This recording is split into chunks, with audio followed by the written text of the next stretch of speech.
Hello, hello, my friends, and welcome to the live stream today. My name is Sonia, and today I had some issues with the technique, so hopefully you can hear me and everything is as it should be.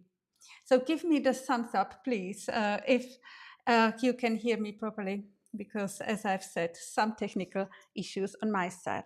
But before we start, let me show you the garden that I have, the rose garden, and the inspiration in it. So,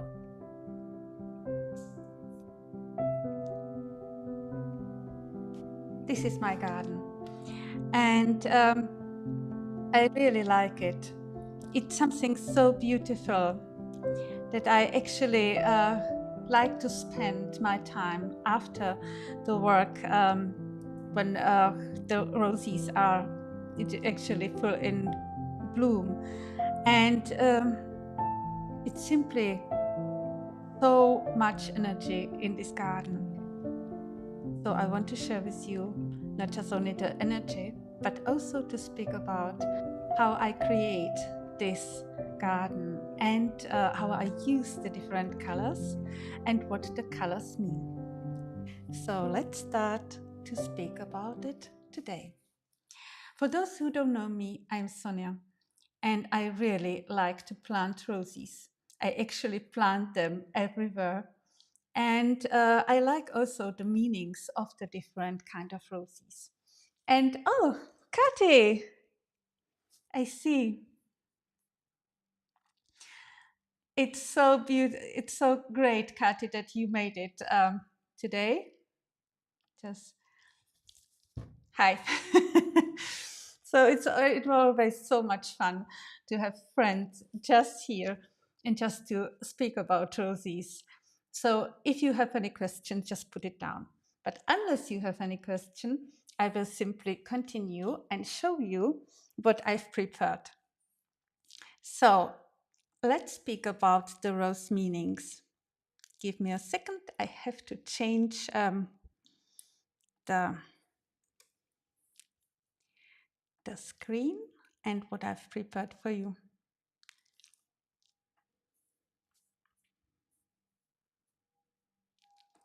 So, and now it should be visible. So, first of all, let's speak about the red rose. Red rose is really great color, and everyone knows the meaning of a long stemmed red rose and how beautiful it looks and how romantic it is when you give a red rose to someone. But actually, it's a kind of a very modern symbol, especially with the long stemmed red rose. In the past, it was also used as a symbol of love and appreciation, even in the Greeks and Romans, but a little bit differently. I don't think that they had this long stemmed red rose at that time. But the Romans, for example, and I really did not know about that, just decorated with the red rose their houses when they celebrated and had just their banquets. And they actually wanted to provide the others or show the others how much money they have and how they can afford all this luxury with the red rose. And the Greeks actually tied the red rose to their goddess of beauty and love, Aphrodite. So it has really, really long history. And this small beauty that I just show you is pretty new rose. It's even if it seems bigger than it is here on the picture, it's a relatively small shrub, even dwarf rose, and it's called in German, die roten Teufel. So in English, it would mean the red devils, and it's fun because it's named, I think, after a football club or ice hockey club near Bad Nauheim here that actually have or are named Die Roten Teufel. But it's wonderful rose. I have it in my garden. And for me, it's just a simple symbol of joy and beauty. Oh, Kathi, Grüße aus dem Biosphärenreservat Elbtal-Laube. Bin schon gespannt. Oh, so for those who do not understand English, she just greets us from where she is here in Germany, and she's very curious what we will speak about. So thank you very much, Kati, for commenting, and I hope that you enjoy. Even in this time, I know that a lot of people nowadays have very much stress preparing Christmas. And it's just nice to sit down and speak about roses, speak about the beauty, because it's simply great to take a little bit break in this time of preparation for Christmas. But let's come to the next color and to the next rose that I wanted to speak about. So, and the next one would be the white rose. The white rose, and this one is in my garden. Used to be here already, so I'm not quite sure whether it is Schneewittchen or even Snow White in English, or the iceberg. Very hard to say, but this rose is simply beautiful, and I'm happy that it was here already, and just provide this wonderful feeling to the edge of the garden. But I have another rose here as a picture for you. And this I know is a rose called Polar Stern. And it's just in English, it would be just North Star or something like that. And it's so beautiful. And I love a lot white roses because they are symbol of innocence and often used in bridal bouquets because of that. So I hope that you like white roses as well, even as actually the color is very neutral. The color of roses can be, or of the other roses or other plants, can be very nicely put in contrast to them. So like if you have white colored roses and put it next to the red roses or just the purple ones, they would really, really make it and make the difference and just have this calming effect on the whole area where you plant them. And I made a lot of videos already about them, but I still will do because it's just simply wonderful color to put into garden if you want to create this romantic feeling. So this one is a really nice one, white blooms in there. And we have a comment from Anna. Do you have a favorite rose? Well, oh, I do.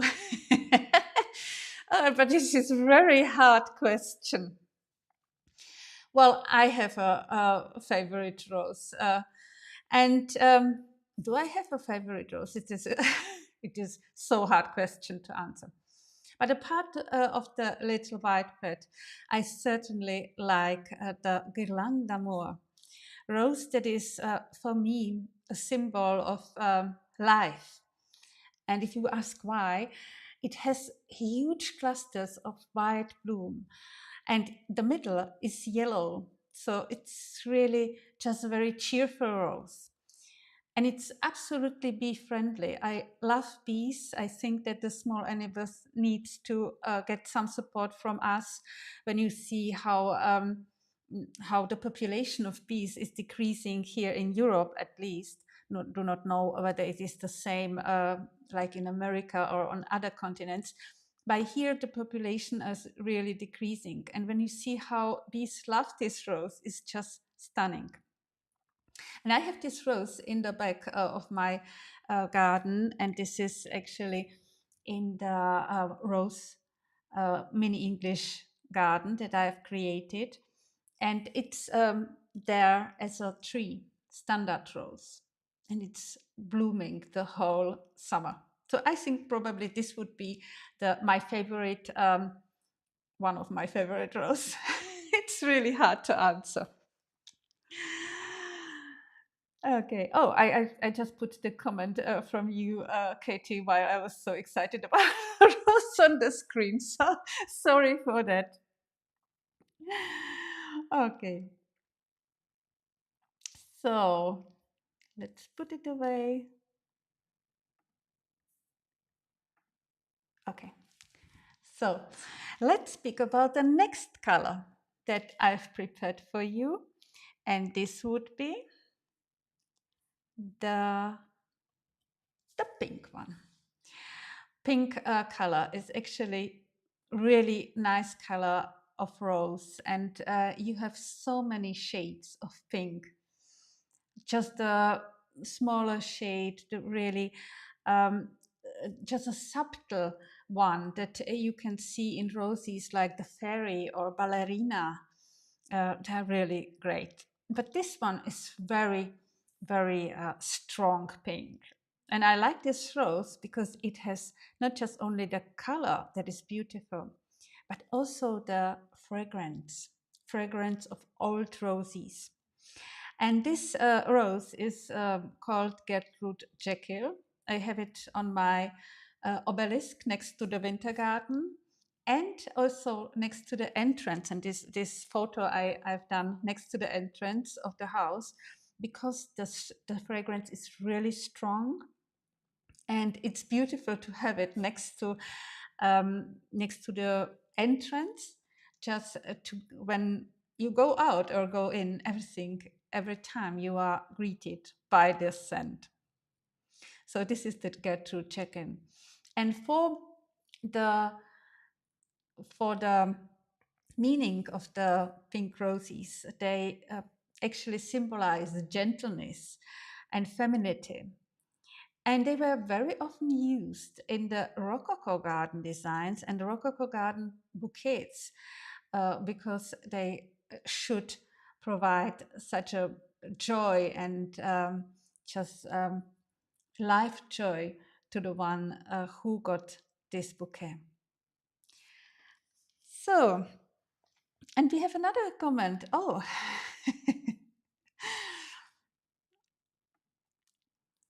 Barbara, welche Rose empfiehlst du mir für den Nikolaus? Oh, this is a very good question. Which one for Nikolaus? Honestly, dear Barbara, I think that I think that every rose is very good for Nikolaus. But let's think about the color of Nikolaus, and probably it would be something white or red. So for the red rose, I can recommend you. Um, how about Tess of the Herbavilles? It's a climbing growth. It's very nice, just in comparison to the Gertrude Jekyll, at least the same old rose fragrance. And yeah, it's just perfect. If you have space in your garden and you have something like an obelisk where the rose could climb, it's really good rose to grow here in Germany, and I have it as well. So I can recommend the really red one rose. And for the white, well, we have spoken already about the climbing rose, the Guirlande d'Amour, or the small mountain little white pet. So let's speak maybe if you have some space in your garden about the very, very beautiful rose called Bienenweide White. And this is also a rose that reminds of Daisy's field if you plant it in your garden. So you can check on that as well. And thank you very much for that wonderful comment. So let's go to the next rose color. Just give me a second.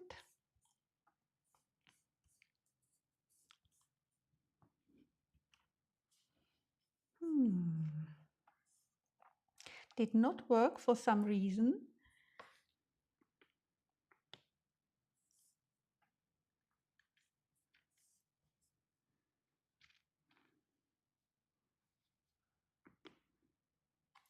Okay, now it worked.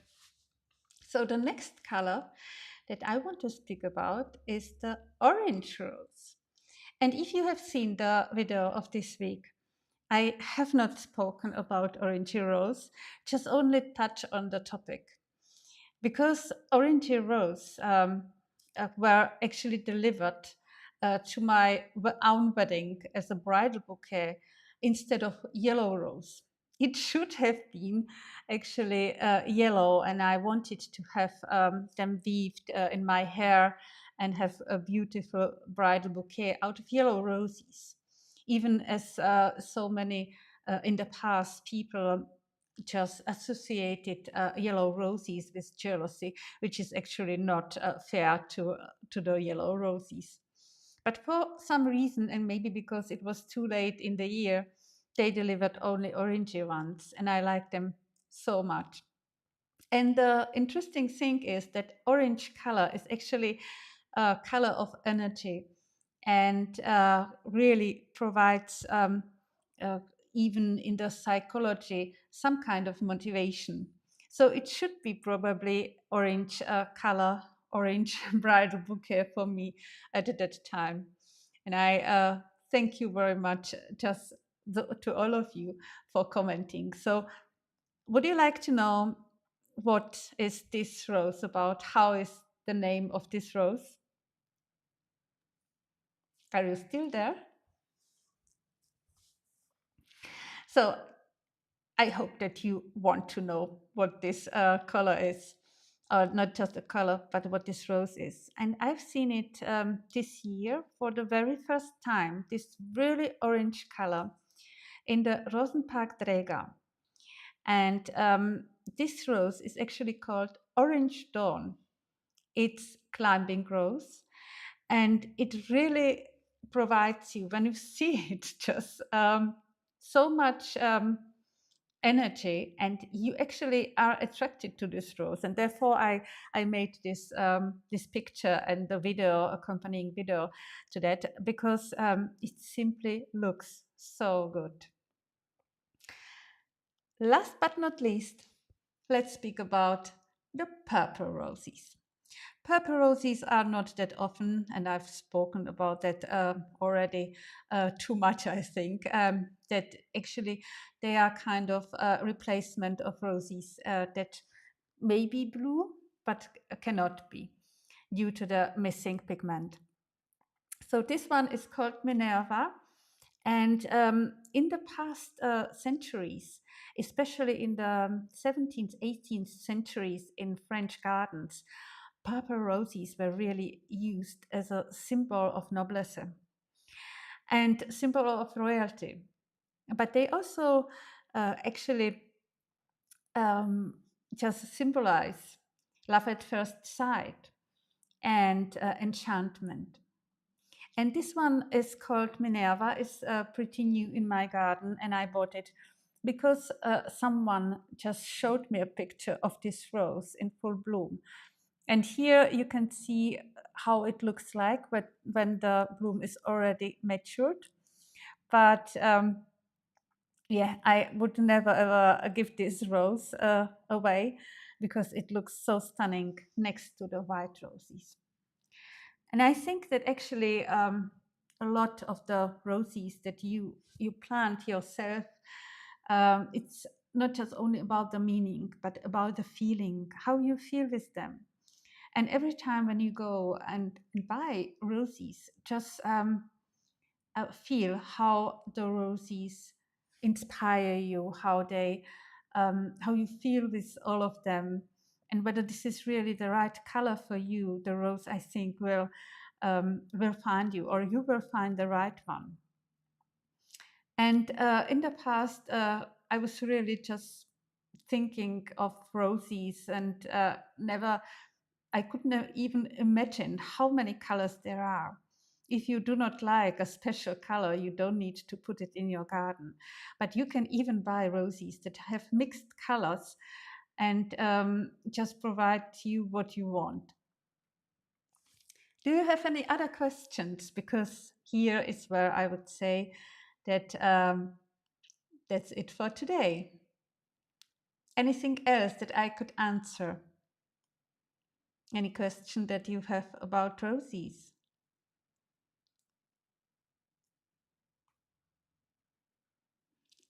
I take this as no, so I thank you very much for being with me today on the Nicholas. And I have to say to you that I actually had to, or I wanted to speak to you today, even as part of my family is on a wonderful party at my best friend here in Germany. So now I rush to join them, and I thank you very much for joining me today. And I wish you a very nice Christmas time. And I speak to you next Sunday. Thank you and bye.